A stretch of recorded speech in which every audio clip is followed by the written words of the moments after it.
Okay, good morning. I'm Dr. Brown, Kathy's Urgent Care. I'm the medical director and the owner. Today I thought we'd just give a quick update on where we are with this COVID pandemic. So I'm sure everyone's glued to the TV, or maybe they're not anymore because they're sick of it, but it's on every channel. And it's worsening again. So we had a spike last spring or late winter. We had another spike in the summer.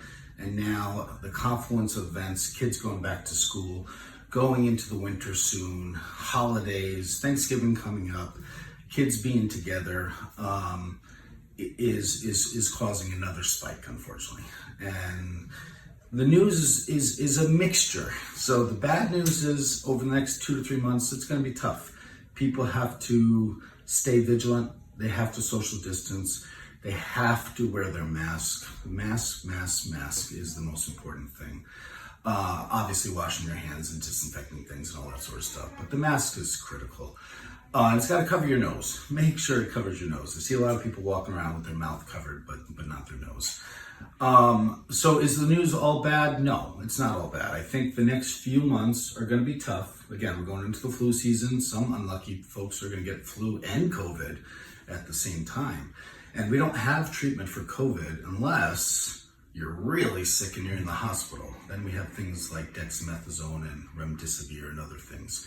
But the vast majority of people who get COVID, thank God, have very mild symptoms and don't need to go to the hospital. In fact, the majority of people who get COVID actually don't even know they have it. They don't have symptoms.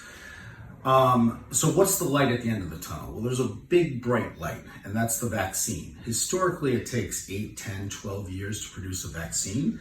What is absolutely stunning and amazing is that dozens of pharmaceutical companies throughout the world have created vaccines, and some are already being given, and others are weeks away from being given. Here in the United States, we may, in the next 6 weeks or so, start giving vaccines to kind of the high-risk people, the elderly folks, the not so elderly, the 50-year-olds who have COPD, emphysema, poorly controlled diabetes. So the high-risk people, probably teachers and first-line responders like firefighters, police officers, physicians, that sort of thing. So in the next 2 to 3 months, hopefully this vaccine rolls out. One of many. Pfizer just came out with one, but other companies are coming out with them over the next several weeks as well. So hopefully in the next 2 months or so, a lot of people are going to get vaccinated. A lot of vulnerable people are going to get vaccinated. Then it's going to take several months to scale up. You have to remember, people might have to get a booster shot 2 or 3 weeks later. It might require 3 shots. So it's going to take months to scale up, and I think that's the thing that people don't understand.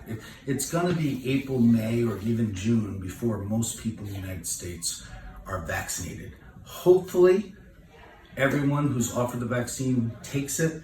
In this country, we know that a lot of people aren't crazy about vaccines. It gets into politics and other things, we won't go there, but hopefully at least 50 or 60% of the American population gets vaccinated, in which case we should reach what's called herd immunity, at which point the virus basically fizzles, dies out. So really, it's going to be a tough 2 or 3 months now, and we got to put our heads together and work hard to do our best.